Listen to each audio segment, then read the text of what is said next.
Hello everyone. आज हम लोग डिकम्पोजिशन रिएक्शन के बारे में स्टडी करेंगे। डिकम्पोजिशन रिएक्शन के पहले हम लोग कॉम्बिनेशन रिएक्शन कर चुके हैं। उस कॉम्बिनेशन रिएक्शन में आपको ये बताया गया था कि अगर हम सिंगल प्रोडक्ट ऑब्टेन कर पा रहे हैं डिफरेंट रिएक्टेंट से, तो वैसे रिएक्शन को हम लोग कॉम्बिनेशन रिएक्शन कहते हैं या फिर सिंथेसिस रिएक्शन। अगर बात करें डिकम्पोजिशन रिएक्शन का, तो उसी कॉम्बिनेशन रिएक्शन का रिवर्स कहा जा सकता है। यहाँ पे सिंगल रिएक्टेंट डिफरेंट प्रोडक्ट में कन्वर्ट होता है। जैसे अगर हम बात करें कि अगर कैल्शियम कार्बोनेट, जिसका कॉमन नेम लाइमस्टोन है, उसका अगर डिकम्पोजिशन हम करवाएं तो जस्ट आफ्टर डिकम्पोजिशन दो प्रोडक्ट हम लोग को मिलता है, calcium oxide and carbon dioxide. तो लाइमस्टोन जो हो गया CaCO3 सिंगल रिएक्टेंट था और प्रोडक्ट हमको मिला टू डिफरेंट कंपाउंड्स के फॉर्म में, calcium oxide and carbon dioxide. तो इस तरीके से डेफिनेशन के फॉर्म में अगर बोले डिकम्पोजिशन रिएक्शन को, तो कहा जा सकता है कि it is the type of reaction in which single reactant is converted into more than one product and it is reverse of combination reaction. तो फर्स्ट पॉइंट हम लोग क्या मेंशन कर सकते हैं कि रिवर्स है of combination reaction, reverse of combination reaction, जिसमें A plus B plus C combine करके सिंगल प्रोडक्ट का फॉर्मेशन कर रहा था। सिंगल प्रोडक्ट मीन्स प्रोडक्ट एक से ज्यादा नहीं। अब यहाँ पे अगर बोला जाए तो डेफिनेशन के फॉर्म में it is a type of reaction, it is a type of reaction in which single reactant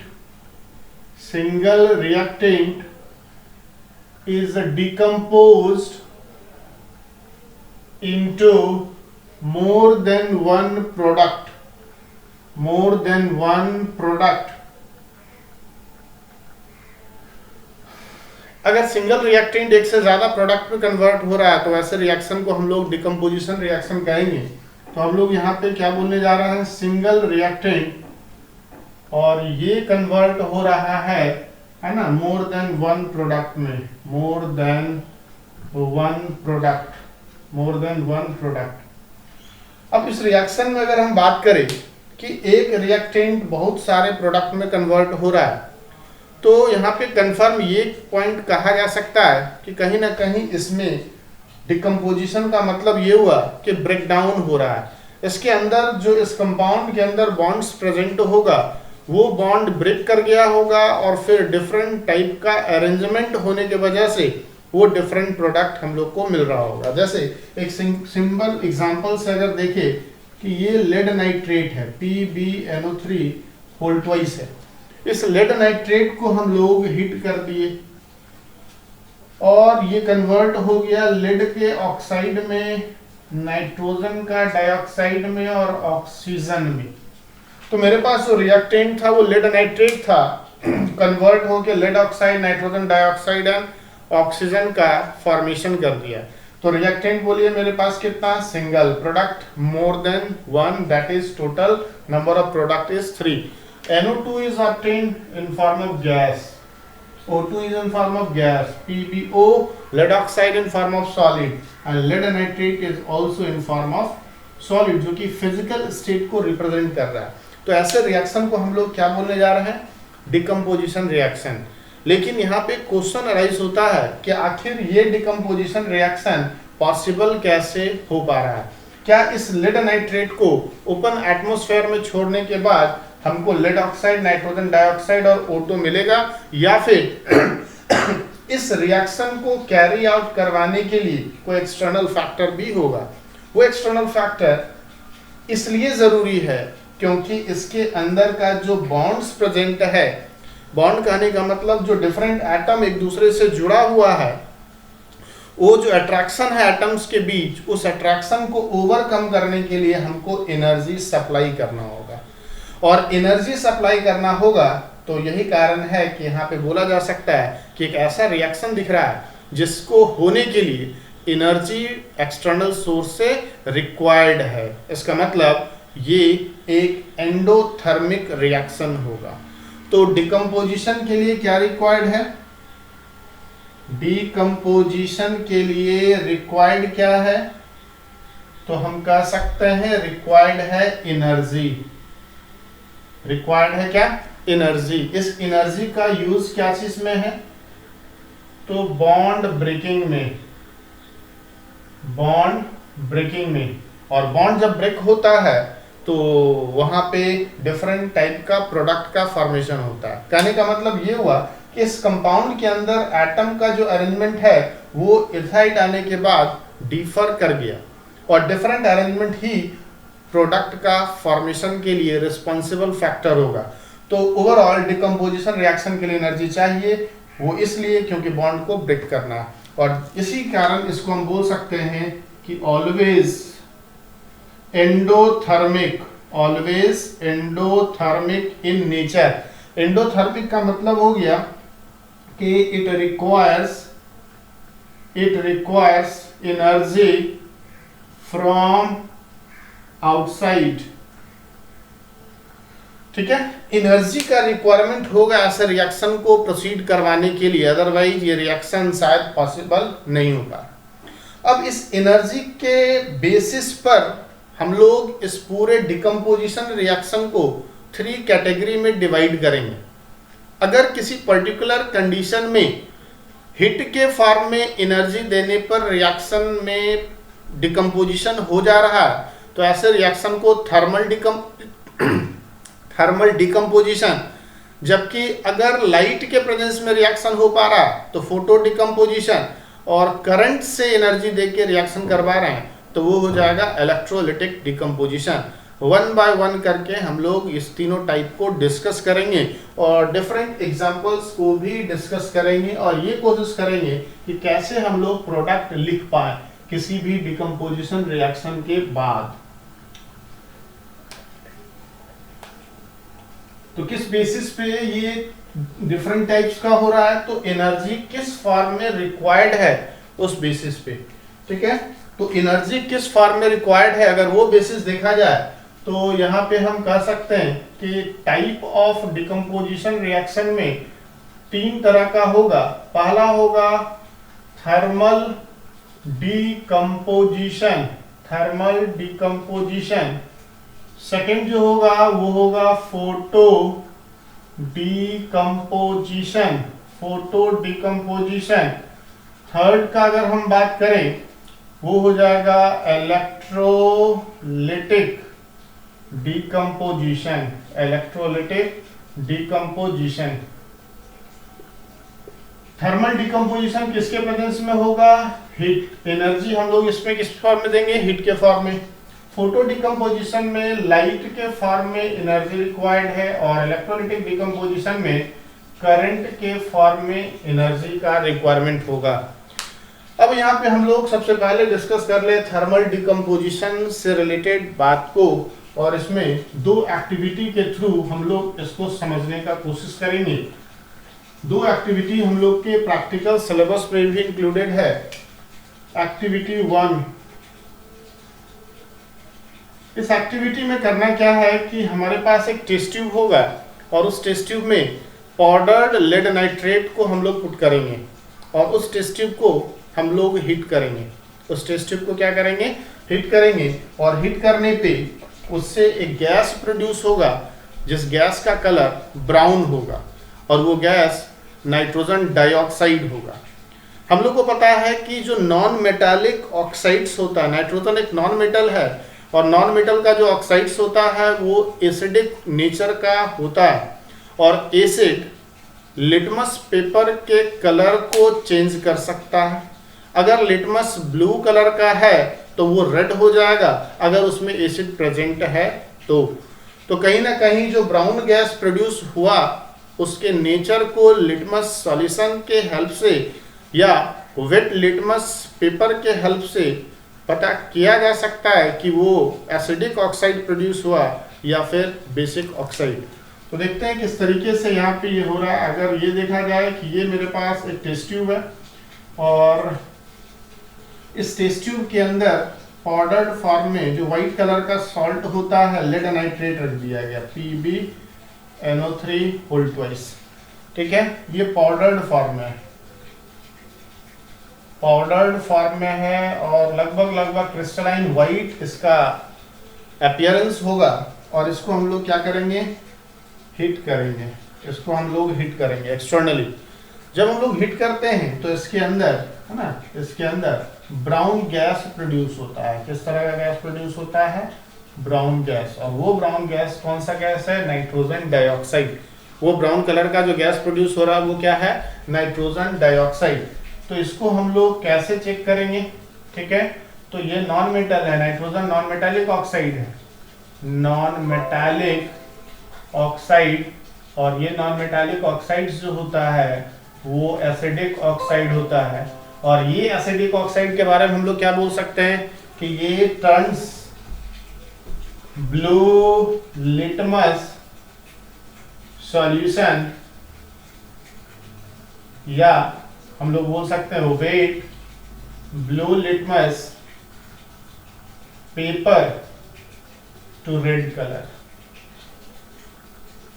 means wet litmus paper जो ब्लू कलर का होगा उसको किस में कन्वर्ट कर देगा, रेड। और रेड में अगर कन्वर्ट हो रहा है तो ऑक्साइड क्या हो जाएगा, एसिडिक होगा। तो जो प्रोड्यूस गैस है वो एसिडिक है। अगर हम लोग यहाँ पे ये हम लोग यूज किए यहाँ पे ब्लू और ये वेट भी भिंगा हुआ, ठीक है, ब्लू वेट लिटमस पेपर, तो इस पर्टिकुलर रीजन में ये कैसा होना शुरू हो जाएगा, रेड। ये शो कर रहा है कि यहाँ पे जो गैस प्रोड्यूस हो रहा है वो क्या है, एसिडिक ऑक्साइड, नाइट्रोजन डाइऑक्साइड। तो इंपॉर्टेंट है यहाँ पे कि जो नाइट्रोजन डाइऑक्साइड प्रोड्यूस हो रहा है वो एक एसिडिक ऑक्साइड है। क्या होगा इसका पूरा का रिएक्शन, उसको भी हम लोग देख ले। अभी जस्ट हम लोग एग्जाम्पल के फॉर्म में डिकम्पोजिशन वाले एग्जाम्पल में हम लोग कंसिडर भी किए थे। अगर बात करें लेड नाइट्रेट जो कि व्हाइट क्रिस्टलाइन पाउडर है, ये PbNO3 होल ट्वाइस से रिप्रेजेंट करेंगे। और इसको हिट करने के बाद हम लोग लेड ऑक्साइड सॉलिड फॉर्म में, नाइट्रोजन डाइऑक्साइड गैस में और ऑक्सीजन भी गैस के फॉर्म में ऑब्टेन करेंगे। ध्यान रहे कि इसका कलर कैसा है, ब्राउन। और ये कैसा गैस है, एसिडिक गैस है, brown acidic gas. Acidic gas क्यों बोल रहे हैं, क्योंकि ये नॉन मेटालिक ऑक्साइड्स है। ठीक है, यहाँ पे एक और बात दिमाग में रखना है एज ए ट्रिक, ठीक है। ऑल मेटल नाइट्रेट्स जो होगा, all metal nitrates except nitrates of sodium, potassium, rubidium and caesium. Means जितना भी मेटल का नाइट्रेट होगा, किसको छोड़ के, sodium, potassium, rubidium and caesium. जब इसको हम लोग स्ट्रांगली हिट करेंगे तो ये देगा मेटल का ऑक्साइड, साथ में नाइट्रोजन डाइऑक्साइड और ऑक्सीजन। मीन्स ये जो फॉर्मेट दिख रहा है हमारे सामने, इस फॉर्मेट को कहीं ना कहीं ये फॉलो करेगा। लेकिन एक्सेप्शन किसके केस में है, sodium, potassium, rubidium and caesium के केस में। कुछ और रिएक्शन अगर इसी के बेसिस पे देख ले, अगर कोई बोले कि ferrous nitrate FeNO3 whole twice को जब आप हिट करते हो तो क्या ऑब्टेन होगा, तो वेरी सिंपल, आयरन का ऑक्साइड बना देंगे Fe2O3 और साथ में क्या बन जाएगा, नाइट्रोजन का डाइऑक्साइड, और साथ में इसका फॉर्मेशन होगा, ऑक्सीजन गैस का फॉर्मेशन होगा। यहाँ पे ऑक्सीडेशन नंबर जो होगा, यहाँ पे Fe2O3 के जगह पे फेरस ऑक्साइड बनेगा, क्योंकि ये फेरस के फॉर्म में, ये भी सॉलिड होगा, सॉलिड लिखेंगे, ये दोनों गैस होगा।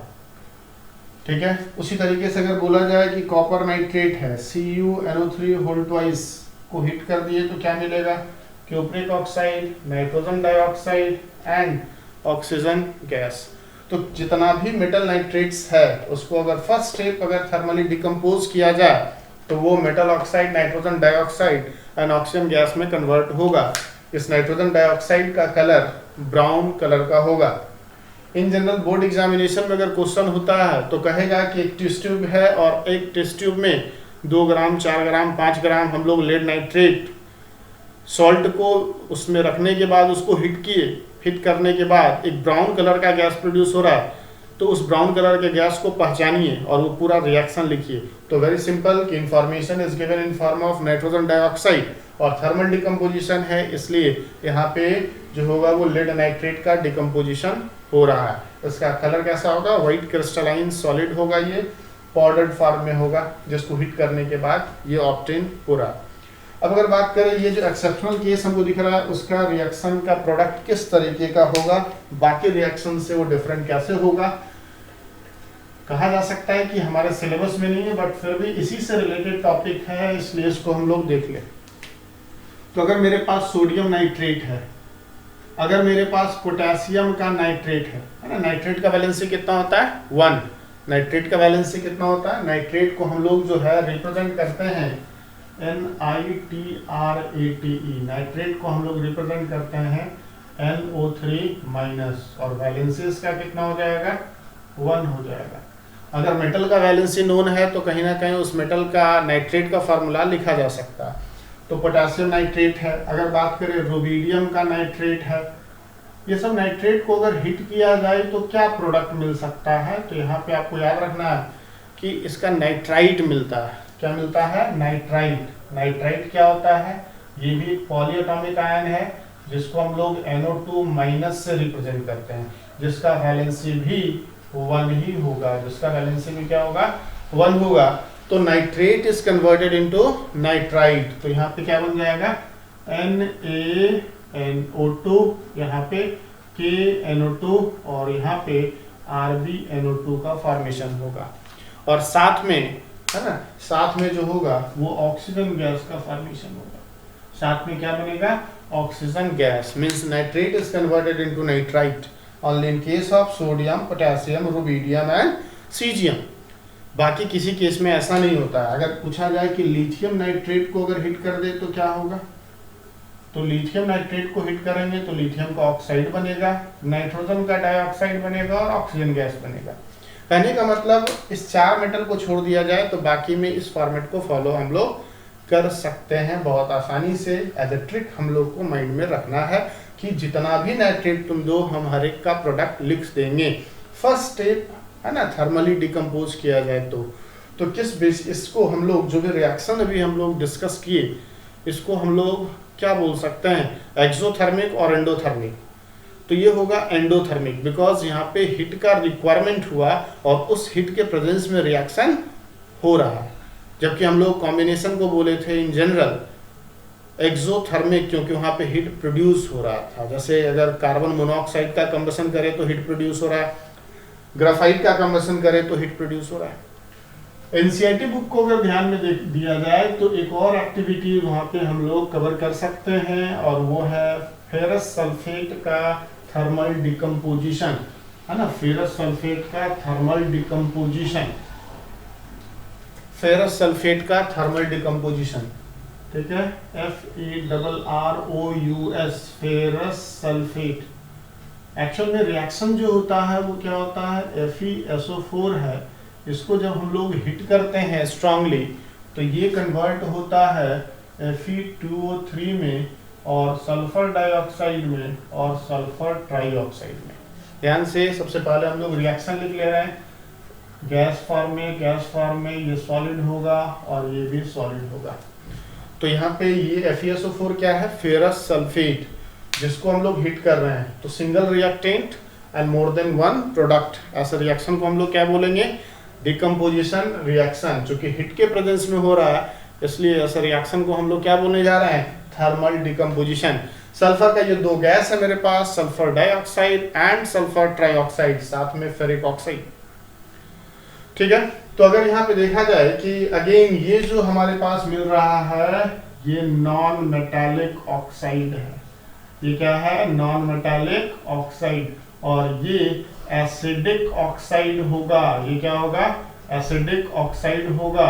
और ये भी turns blue litmus turns blue litmus, जो कि वेट होना चाहिए, भींगा होना चाहिए, बिकॉज लिटमस कलर अपना चेंज करेगा जब मीडियम क्या हो, एक्वस हो, वाटर प्रेजेंट होना चाहिए चेक करने के लिए वेदर इट इज एसिडिक और बेसिक।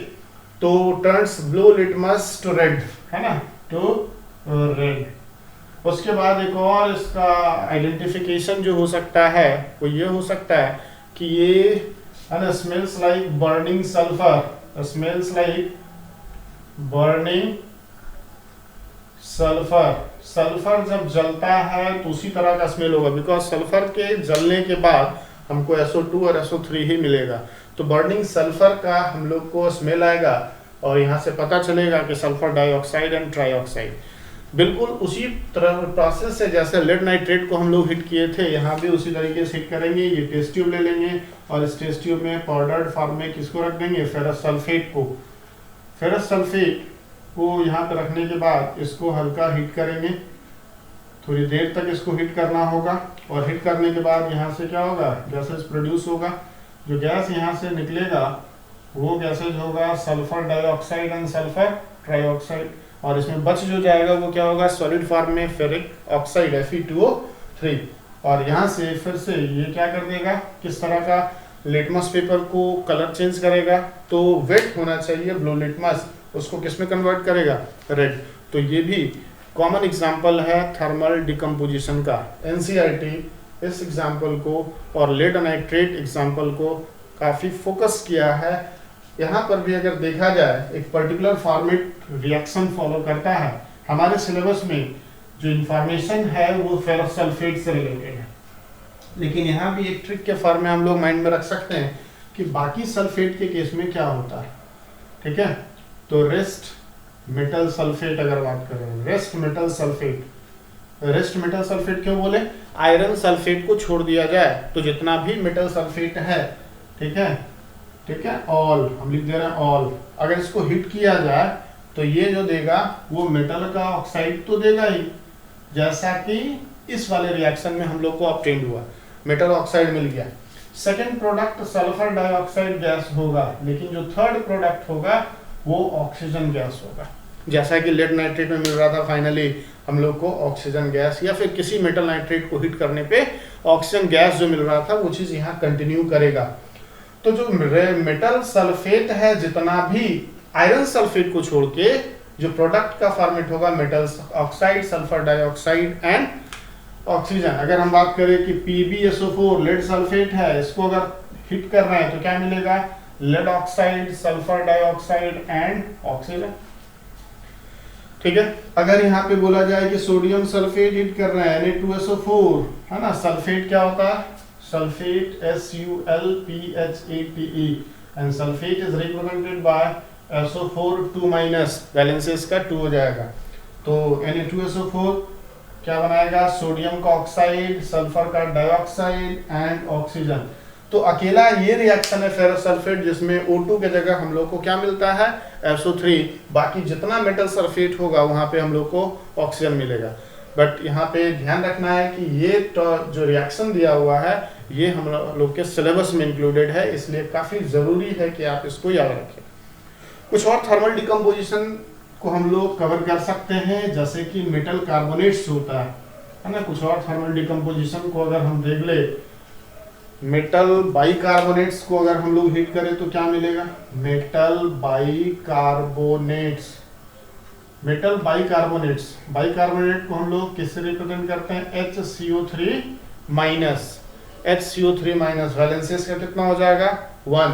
इसको अगर हम लोग हिट करें तो ये जो देगा वो देगा मेटल कार्बोनेट, साथ में ये देगा मेटल कार्बोनेट के साथ में ये देगा कार्बन डाइऑक्साइड, और साथ में ये फॉर्म करेगा water, water in form of gas, CO2 in form of gas, metal carbonate in form of solid, और ये भी क्या होगा, सॉलिड के फॉर्म में होगा।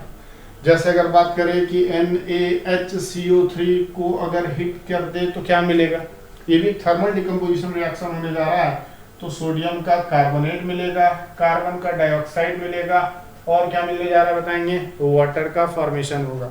अगर बोला जाए कि पोटेशियम बाइकार्बोनेट को हिट किया जाए तो क्या मिलेगा, इसी पर्टिकुलर फॉर्मेट को फॉलो करेगा। सोडियम पोटेशियम का वैलेंसी 1, तो यहाँ बन जाएगा K2CO3 plus CO2 plus H2O।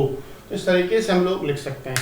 One more example कि मेटल कार्बोनेट है, मेटल कार्बोनेट है, अगर इसको हिट किया जाए तो ये देगा मेटल का ऑक्साइड प्लस कार्बन डाइऑक्साइड।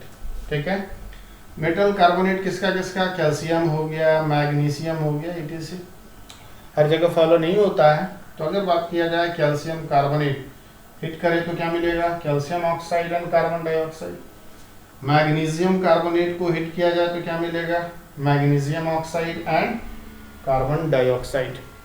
यहाँ पे एक बात ध्यान में रखना है, एनटीएससी का ये क्वेश्चन है, 2 साल पहले पूछा था, 2018 का एनटीएससी का क्वेश्चन है कि CaCO3 और MgCO3 है ना, CaCO3 और MgCO3 किसका और है, तो इसको हम लोग बोलते हैं डोलोमाइट, है ना। क्वेश्चन था कि डोलोमाइट इसमें से किसको रिप्रेजेंट कर रहा है, तो dolomite is a mixture of CaCO3 and MgCO3। Magnesium carbonate and calcium carbonate के मिक्सचर को हम लोग क्या बोलेंगे, डोलोमाइट। नेक्स्ट होगा हम लोग का फोटो डिकम्पोजिशन होगा, सेकेंड टाइप। डिकम्पोजिशन रिएक्शन का सेकेंड टाइप अगर देखा जाए तो फोटो डिकम्पोजिशन। फोटो का मतलब यहाँ पे अगर बोला जाए तो लाइट होगा, मीन्स एनर्जी किस फॉर्म में चाहिए, लाइट के फॉर्म में। इसका अगर एग्जांपल देखा जाए कि सिल्वर क्लोराइड है, AgCl सॉलिड है, अगर इसको हम लोग एक्सपोज कर दे किस फॉर्म में, ओपन एटमॉस्फेयर में लाइट के प्रेजेंस में छोड़ दिया जाए तो ये जो होगा ये कन्वर्ट हो जाएगा silver solid and chlorine gas में। सिमिलरली एक और एग्जांपल है सिल्वर ब्रोमाइड जो सॉलिड फॉर्म में है, अगर इसको भी लाइट के प्रेजेंस में छोड़ दिया जाए तो ये सॉलिड फॉर्म में सिल्वर और ब्रोमीन जो होगा यहाँ भी गैसेस फॉर्म में ऑब्टेन्ड हो जाएगा। इस दोनों रिएक्शन का जो है हम लोग यूज करते हैं, है ना। यूज क्या होता है, ब्लैक एंड व्हाइट फोटोग्राफी में, ब्लैक एंड व्हाइट फोटोग्राफी में पुराने समय में इस तरह का फोटोग्राफी काफ़ी ज़्यादा यूज होता था। ये अगर देखा जाए कि ये एक फिल्म है ना, इसको हम लोग बोल सकते हैं फोटोग्राफिक फिल्म।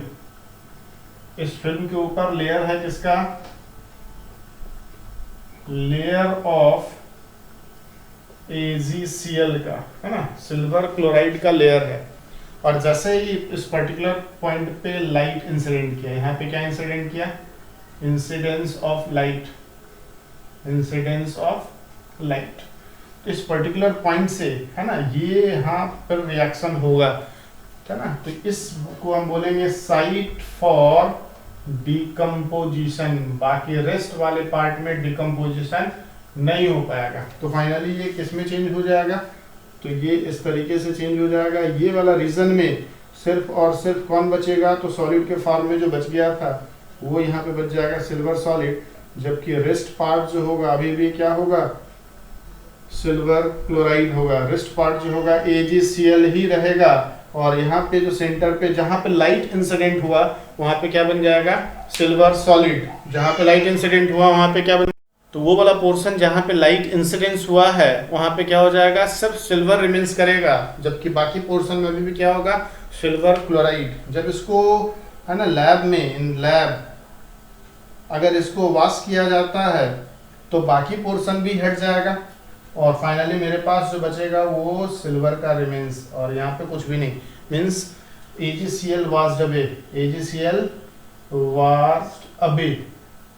तो इस तरीके का एक इंप्रेशन यहाँ पे देगा और वही फोटोग्राफ्स में कन्वर्ट होता है।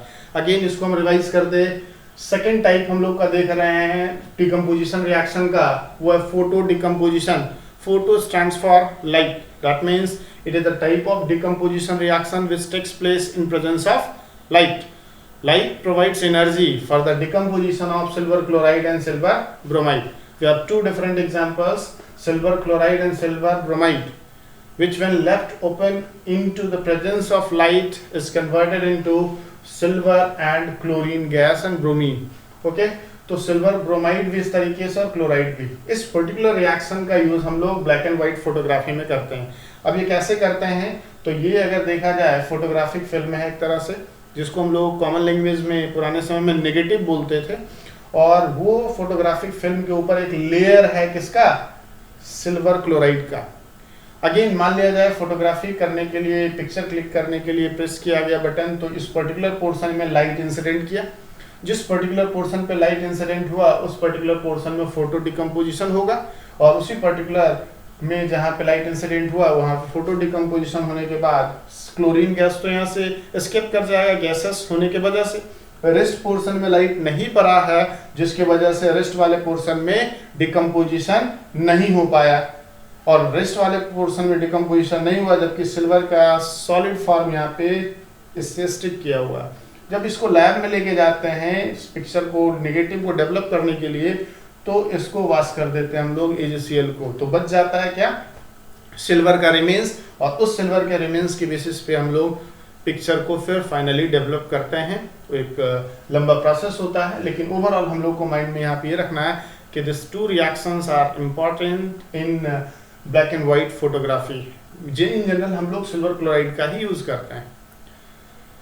ओके, अगर बोला जाए कि फोटो डिकम्पोजिशन, अगर बोला जाए फोटो केमिकल रिएक्शन, इसका मतलब क्या है, तो नोट करके यहाँ पे हम लोग एक बात को दिमाग में रखेंगे कि फोटो केमिकल रिएक्शन क्या है ना।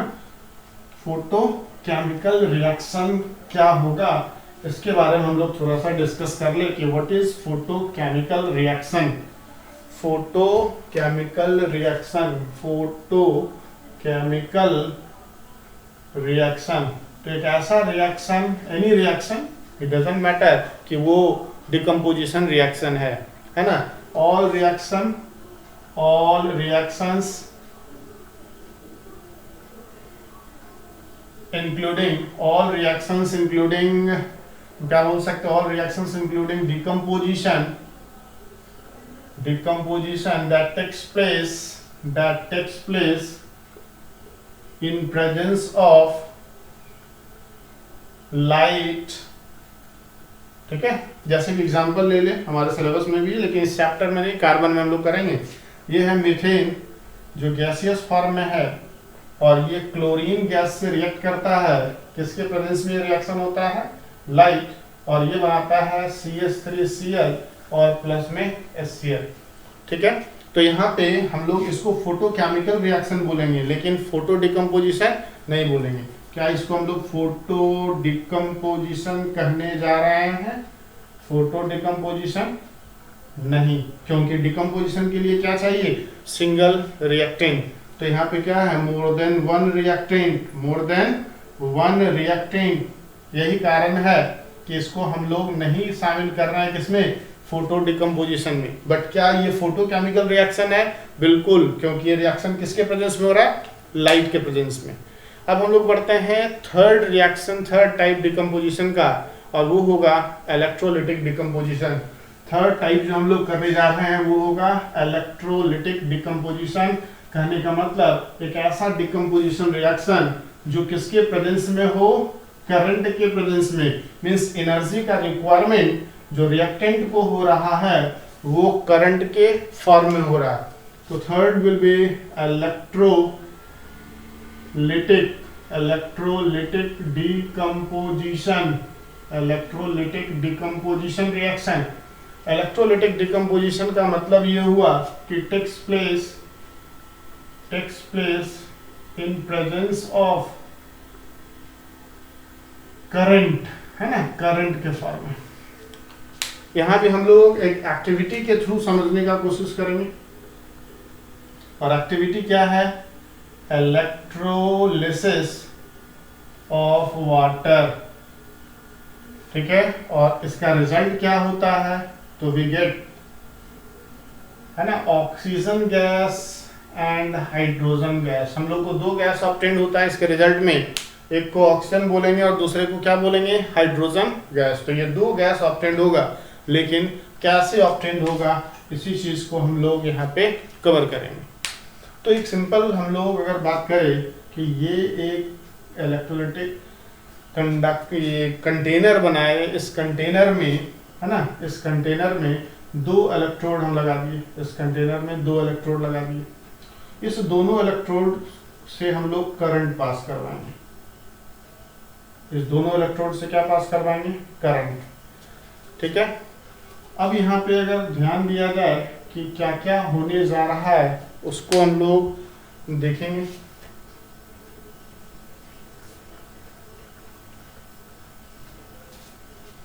ये बैटरी का पॉजिटिव टर्मिनल है और ये क्या है, नेगेटिव टर्मिनल। ये जो है वो ग्रेफाइट का इलेक्ट्रोड है, ग्रेफाइट इलेक्ट्रोड।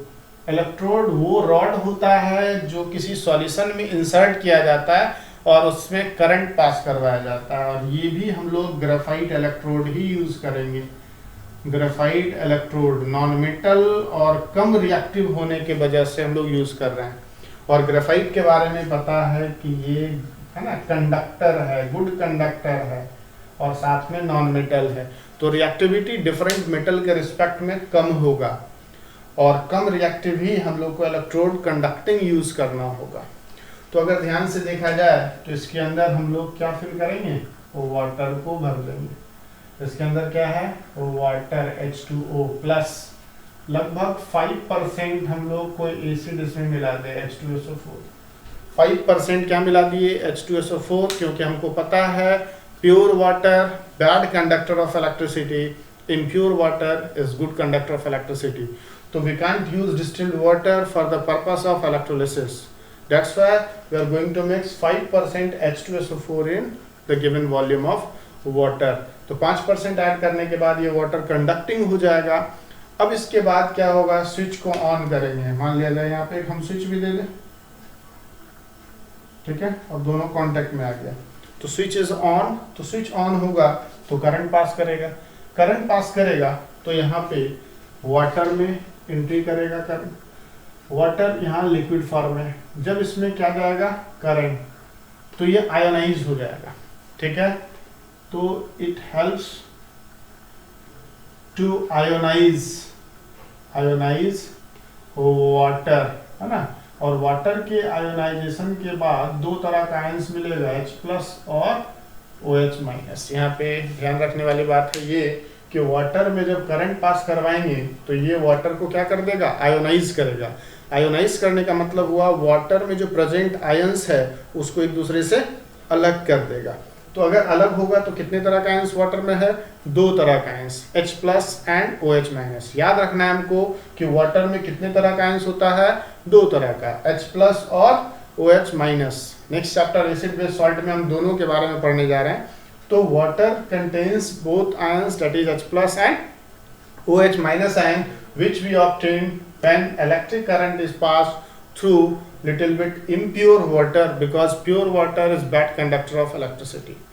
अब क्या होता है कि जो H+ और OH- है ना, H+ और OH- जो है वो कन्वर्ट हो जाता है। OH- is converted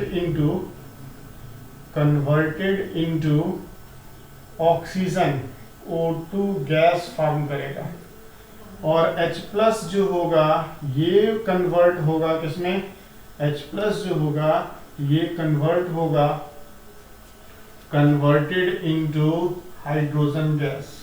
H+ किसमें कन्वर्ट होगा, हाइड्रोजन गैस में, और OH- किसमें कन्वर्ट होगा, ऑक्सीजन गैस में। अब ये दोनों गैस को अगर हम लोग को स्टोर करके रखना, अगर यहाँ पे ऐसे ही रिएक्शन छोड़ दे तो ये दोनों गैस यहाँ से बनेगा और स्कैप हो जाएगा। तो अगर इस दोनों गैस को हम लोग स्टोर करना चाह रहे हैं तो कैसे हम लोग स्टोर करेंगे। सबसे पहले अगर बात किया जाए कि ये बैटरी के किस टर्मिनल से जुड़ा, पॉजिटिव से, तो इसको हम लोग क्या बोलेंगे, एनोड। और ये किससे जुड़ा, नेगेटिव से, तो इसको हम लोग क्या बोलेंगे, कैथोड। इलेक्ट्रोड कितने तरह का होगा, 2 तरह का, एक कैथोड और दूसरा एनोड। कैथोड किससे जुड़ने जा रहा है बताइए, नेगेटिव से, और एनोड किससे जुड़ने जा रहा है बताइए, पॉजिटिव से। तो जो पॉजिटिव टर्मिनल से जुड़ा बैटरी से उसको एनोड बोलेंगे और इसको क्या बोलेंगे, कैथोड। ध्यान से देखना है कि H+ जो होगा ये किधर मूव करेगा, H+ जो होगा वो किधर जाएगा, तो H प्लस जाएगा जिधर माइनस चार्ज है। तो इसमें दो तरह का आयंस बना होगा, एक बना होगा H प्लस और दूसरा बना होगा OH माइनस। दो तरह का आयंस बनेगा, एक बनेगा H प्लस और दूसरा बनेगा क्या, OH माइनस। तो H प्लस बना दिए यहाँ पे। H प्लस जो होगा ये माइनस की तरफ बढ़ेगा, इधर आ जाएगा, और OH माइनस किधर आएगा, प्लस की तरफ। OH माइनस का मूवमेंट किधर होगा, प्लस। तो OH माइनस प्लस की तरफ आएगा, इधर आएगा प्लस, ये प्लस चार्ज है, और ये कैसा चार्ज है, माइनस। तो अपोजिट चार्ज एक दूसरे को क्या करेगा, अट्रैक्ट करेगा।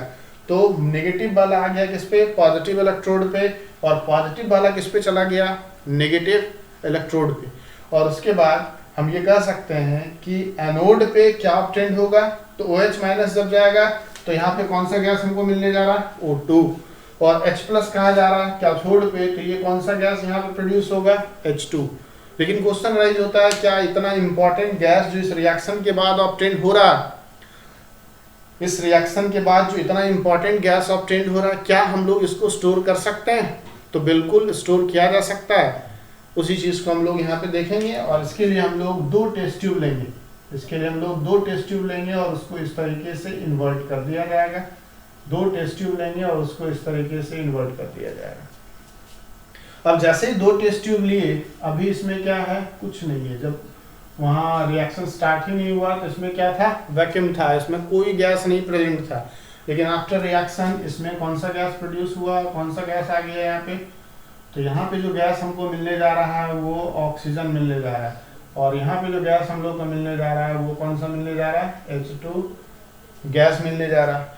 ठीक है, एक बात यहाँ पे ध्यान रखने वाले ये है कि वॉल्यूम रेशियो जो होगा, volume ratio of hydrogen and oxygen, of hydrogen and oxygen is 2:1।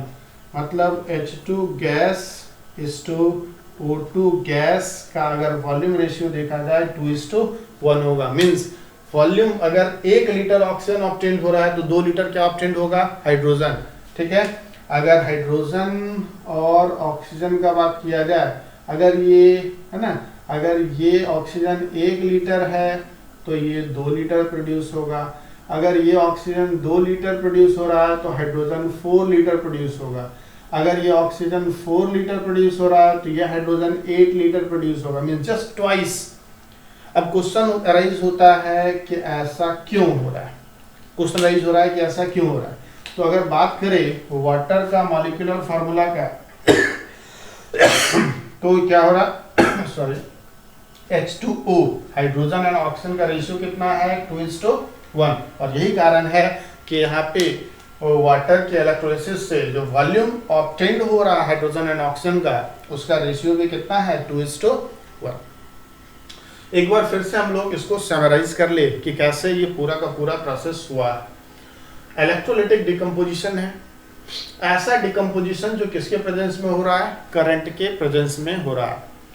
Water electricity pass करवाना है हमको, और पता है कि प्योर वाटर इलेक्ट्रिसिटी कंडक्ट नहीं करता है, मींस डिस्टिल्ड वाटर से करंट पास नहीं कर सकता।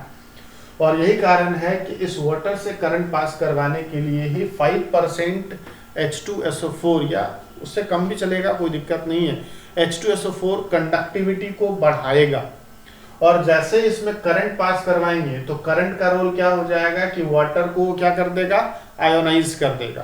तो आयोनाइज करने के बाद क्या बनाएगा, तो हम लोग को माइंड में सेट करके रखना है कि वाटर दो तरह का आयन कंटेन करता है, H+ एंड OH-। OH- को हम लोग बोलते हैं हाइड्रोक्साइड आयन, और इसको बोलते हैं हाइड्रोजन आयन, जो कि वाटर से कम आयन हाइड्रोनियम भी बनाता है, लेकिन एसिड बेस्ड सॉल्ट में इसका हम लोग डिटेल कर लेंगे। तो याद क्या रखना है कि वाटर अपने अंदर किस दो आयन को कंटेन किए हुए है, hydrogen ion and hydroxide ion, और ये दोनों आयन हम लोग को मिल गया। अब हम बढ़ते हैं इस सेटअप की ओर। इस सेटअप की ओर यहाँ पे दो इलेक्ट्रोड है। इलेक्ट्रोड क्या होता है, एक ऐसा रॉड जो बैटरी के दो टर्मिनल से कनेक्ट होता है, और उसमें से एक पॉजिटिव से जुड़ा और एक किससे जुड़ा, नेगेटिव से। जो पॉजिटिव से जुड़ा उसको हम लोग क्या बोलेंगे, एनोड। जो नेगेटिव से जुड़ा उसको हम लोग क्या बोलेंगे, कैथोड। जब करंट पास होगा तो वाटर दो तरह का आयंस देगा, H+ एंड OH-। H पे प्लस है तो प्लस किधर मूव करेगा, अपोजिट चार्ज की तरफ, नेगेटिव की तरफ। वो कौन सा रॉड इस दोनों में नेगेटिव है, तो कैथोड है। H प्लस कहाँ चला जाएगा, कैथोड पे। OH पे कैसा चार्ज है, माइनस। वो किस रॉड की तरफ जाएगा, तो जिस रॉड पे प्लस चार्ज है।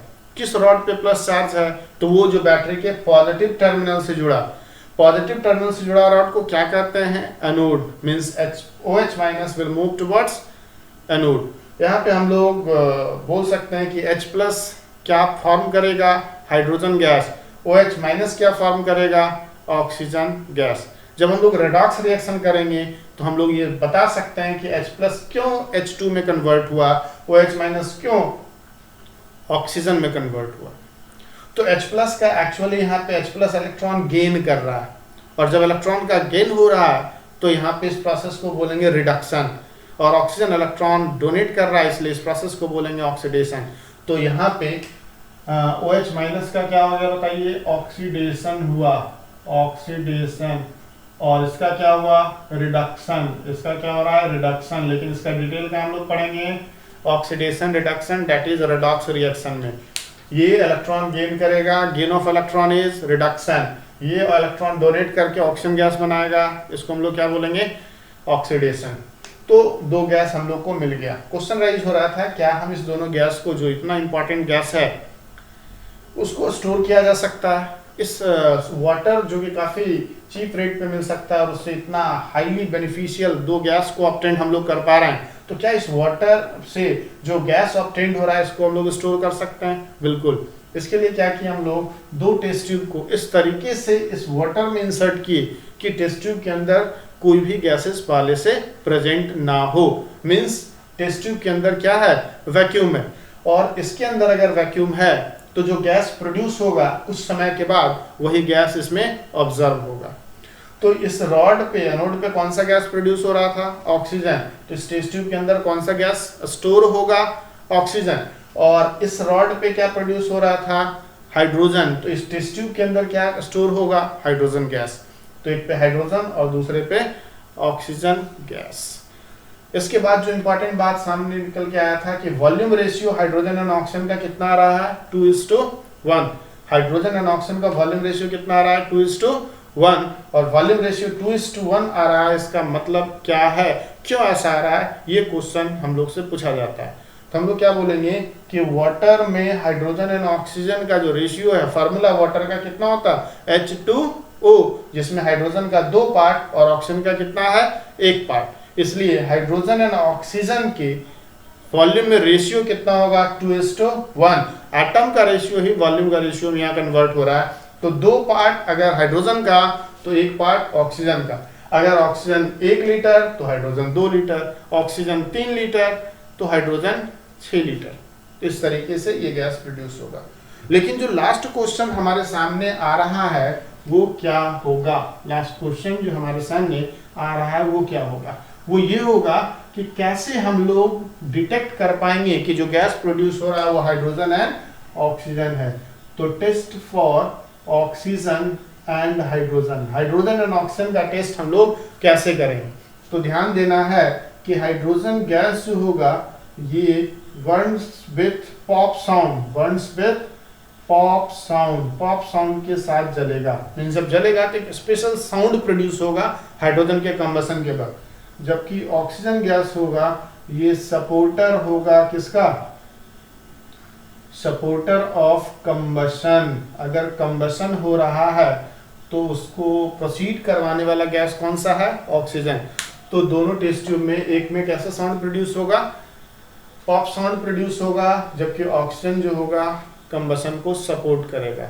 तो कहने का मतलब अगर ये टेस्ट ट्यूब है और इसके अंदर ऑक्सीजन गैस है, O2 गैस है, तो इसमें अगर हम लोग मैचस्टिक को लाएं, है ना, क्या लाते हैं, मैचस्टिक को लाते हैं, burning matchstick, burning match stick को अगर लाते हैं तो ये जलता हुआ ही रह जाएगा। इसके अंदर आने के बाद भी ये जलता हुआ ही रहेगा। इससे ये पता चलेगा कि ऑक्सीजन गैस इस टेस्ट ट्यूब के अंदर प्रेजेंट है।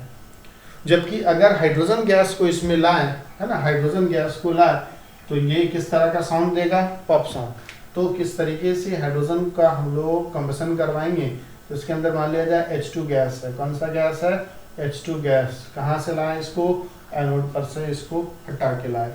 अब यहाँ पे मैच स्टिक लाए, ठीक है। तो मैच स्टिक जो है ये जल रहा है। ये मैच स्टिक जो है जब जलेगा तो यहाँ पे कैसा साउंड प्रोड्यूस होगा? साउंड प्रोड्यूस होगा, है ना। कैसा प्रोड्यूस होगा? Sound produce. और कैसा होगा साउंड? पॉप साउंड, जिसको लैब में ऑब्जर्व किया जा सकता है। तो ये पॉप साउंड ही शो कर रहा है कि हाइड्रोजन गैस प्रोड्यूस हो रहा है। तो ओवरऑल हम लोग hydrogen and oxygen gas obtain किए वाटर से, और ये रिएक्शन किसके प्रेजेंस में हुआ? करंट के प्रेजेंस में हुआ, जिस कारण इसको क्या बोलेंगे? Electrolytic decomposition. कुछ और एग्जांपल्स आप देख सकते हैं इलेक्ट्रोलिटिक डिकम्पोजिशन का। अगर बात करें सोडियम क्लोराइड का, और सोडियम क्लोराइड का अगर बात करें कि सोडियम क्लोराइड जो होगा वो सॉलिड फॉर्म में अगर है, इससे अगर करंट पास करवा रहा है, तो करंट पास जब करवाते हैं ये सोडियम एंड क्लोरीन गैस में चेंज हो जाता है। सोडियम एंड क्लोरीन गैस, ये भी इलेक्ट्रोलिटिक डिकम्पोजिशन है। अगर हम बात करें पोटेशियम क्लोराइड, इससे भी करंट पास करवा रहे हैं, तो potassium plus chlorine gas obtain हो गया।